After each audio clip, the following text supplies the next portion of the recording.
$20,000 in savings puts you ahead of 59% of Americans who can't cover a $1,000 emergency expense. That's according to Bankrate's January 2025 report. Only 41% would use savings for an emergency, down from 44% a year earlier. 27% of Americans have zero emergency savings. So just reaching 20,000 already separates you from the majority. But here's the trap nobody warns you about. For most people who hit this number, their savings are lower the following year. Not because they're lazy, not because they stopped trying, because the moment you win, the rules of the game change. Your brain flips a switch, your bank flips a switch, and suddenly, that floor you just built becomes a target. My name is Ryan, and I've spent the last decade analyzing why people who finally escape broke mode somehow end up right back there within 18 months. And if you're working toward that $20,000 mark, or you've already hit it and you're wondering why life doesn't feel easier yet, make sure to hit that subscribe button. Give this video a thumbs up if you want to see more financial psychology breakdowns like this. Because what I'm about to show you is the difference between treating 20,000 as a foundation versus treating it like a finish line. And that distinction will determine whether you build wealth or whether you spend the next 10 years stuck in the same place. Here's the thesis. Life actually does get easier after $20,000 in savings, but only if you understand the three invisible forces working against you the moment you hit that number. First, your own brain chemistry shifts from survival mode to reward-seeking mode. Second, the financial system flags you as profitable and starts selling to you aggressively. And third, the people around you subconsciously expect you to start spending like someone who has money. If you don't build a system to protect that 20,000, these three forces will drain it faster than you built it. And the worst part is, it'll feel like you're making smart decisions the entire time. Let's start with the landscape most people are operating in. Americans are saving just 4.7% of disposable income as of September 2025, according to the Bureau of Economic Analysis. That's collapsed from 31.8% at the pandemic peak in April 2020.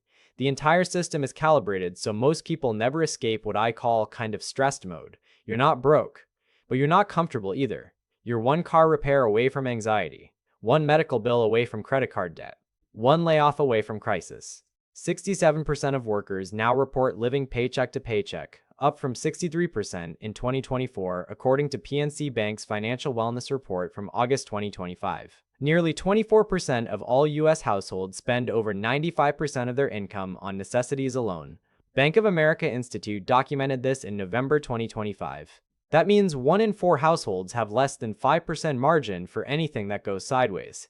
So when you claw your way to $20,000 in savings, your brain interprets this as victory. And it is. You've beaten the odds. You've done what most people can't. But here's what they don't tell you. Your brain doesn't distinguish between, I have a floor now and I'm rich now. It just knows the constant low-level anxiety is gone. That knot in your stomach when you check your bank balance, gone. The fear of checking the mail, gone. And your brain says, we deserve a reward for this. We've been stressed for years. We've earned something nice. And that's when the 20,000 starts to shrink. Now stay with me here because this next part is where the psychology gets dark. The average new car payment hit $748 per month in Q3 2025 according to Experian. That's a near record high, but here's the part that should terrify you. Nearly 20% of new car buyers now accept payments over $1,000 per month. Over 22% are stretching loans to 84 months. Both of those are all-time records according to Edmunds Q2 2025 data. The average amount financed climbed to $42,332. Let's do the math on what that actually means.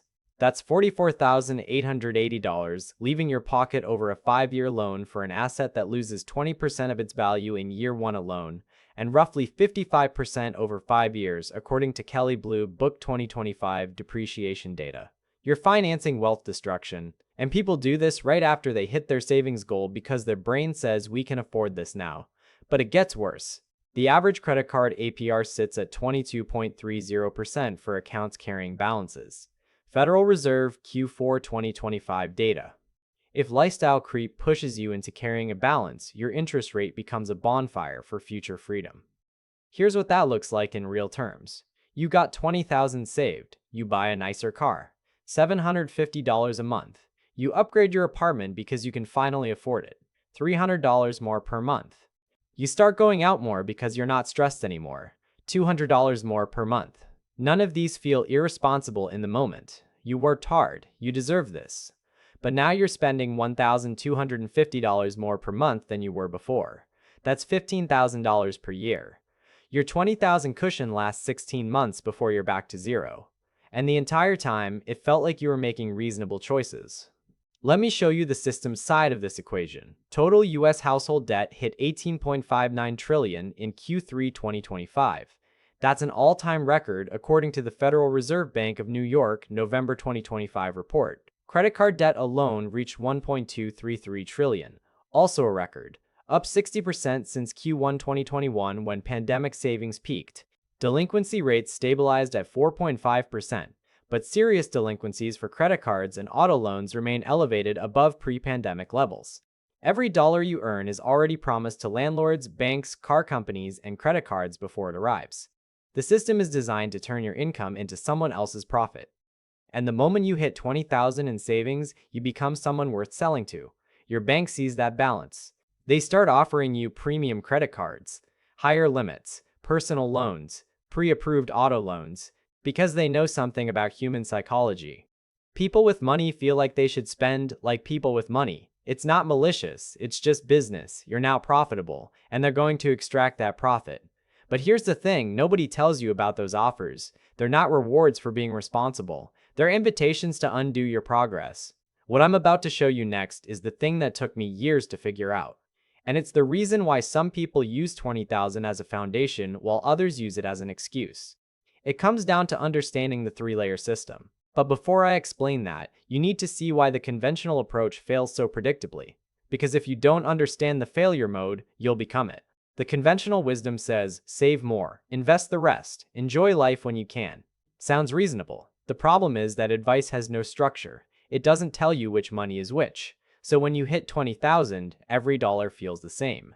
It's just money in the account. And when you want something, when you deserve something, when life hands you an expense, you pull from that 20,000 because it's all the same money.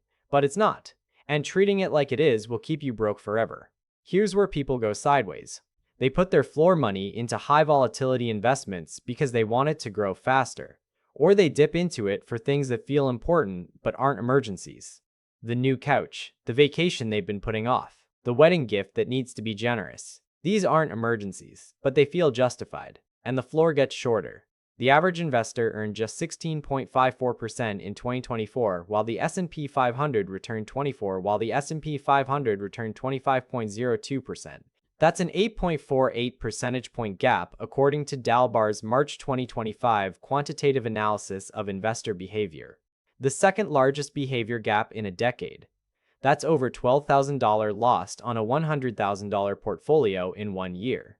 Not because investors are dumb, because emotions get loud when real money swings by thousands in a week. And if you put your floor money into those swings, those emotions become unbearable.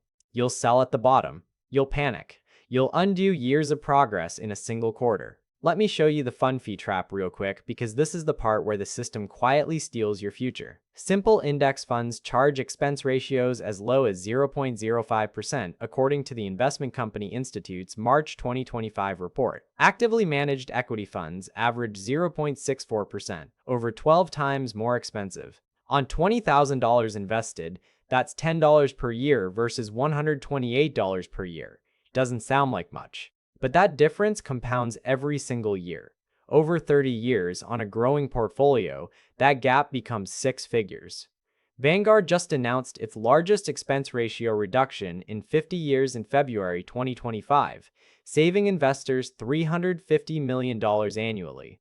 Proof that fees matter. But the system wants you to buy the expert-picked fund instead of the boring one, because boring doesn't make them money. Now here's the retirement reality that makes all of this urgent. The average 401k balance hit $148,153 at year-end 2024. That's an all-time high, up 10% from 2023, according to Vanguard's How America Saves 2025 report. Sounds great until you see the Vanguard's How America Saves 2025 report. $38,176. Half of Americans with retirement accounts have less than $40,000 saved.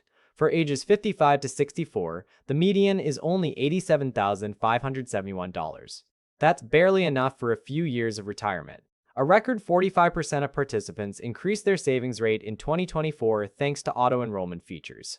But 4.8% still took hardship withdrawals because they didn't have a floor. They didn't separate their money into layers. So when life happened, they rated their future to pay for their present. If you've made it this far, you're already ahead of 90% of people. But don't stop now, because what comes next is where the real upgrade happens. And it's not about the money, it's about what the money buys you that you can't see on a bank statement. Here's the thing about that 20,000. It's not just a number, it's a psychological shift. And if you don't manage that shift, it'll manage you.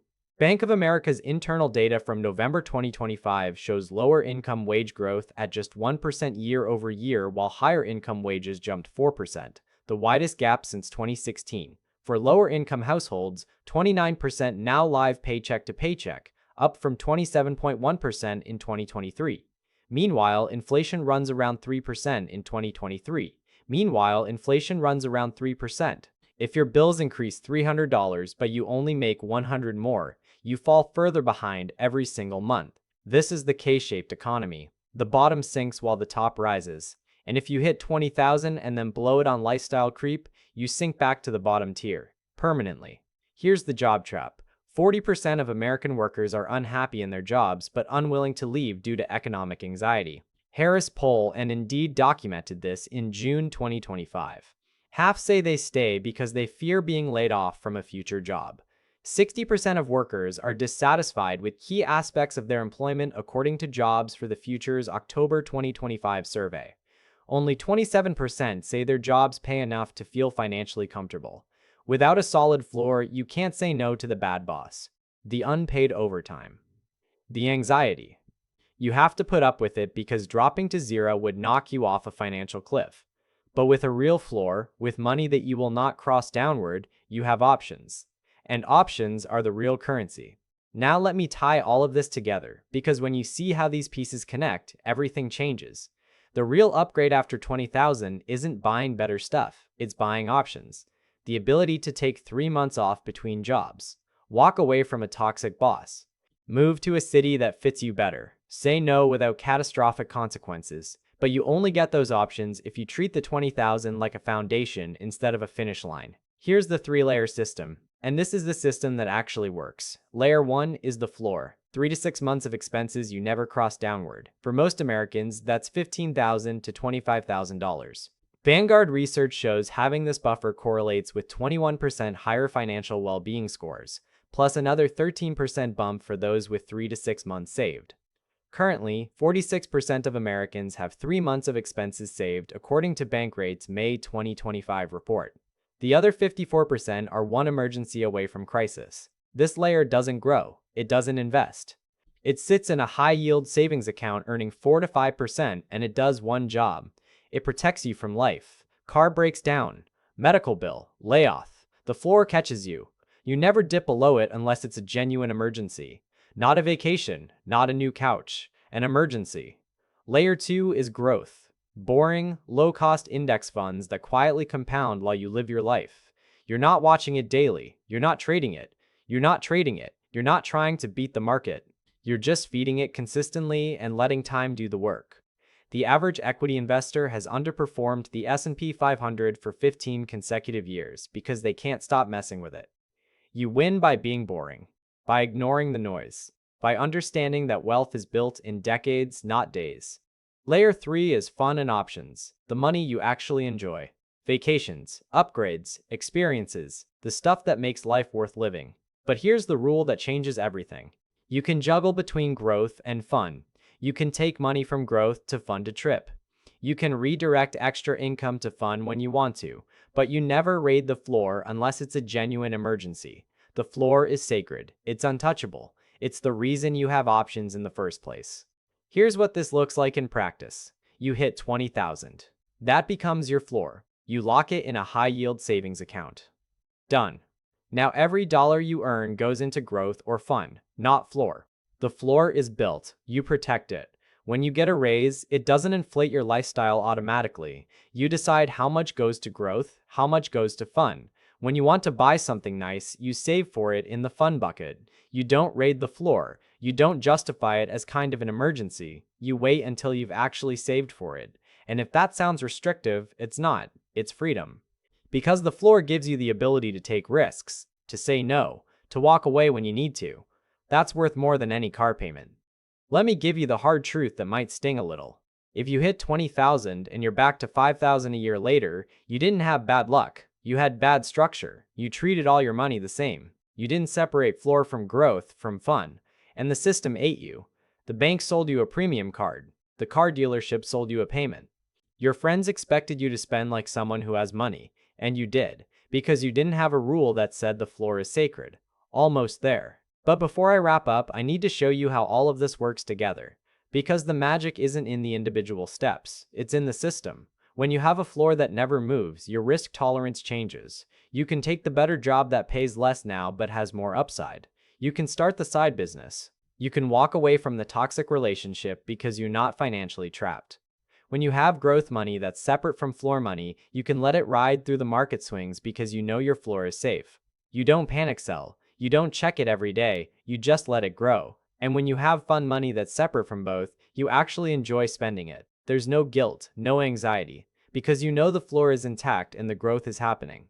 That's the system. That's how life gets easier after 20,000. Not because you have more stuff, because you have more options. Your future self is counting on you to get this right.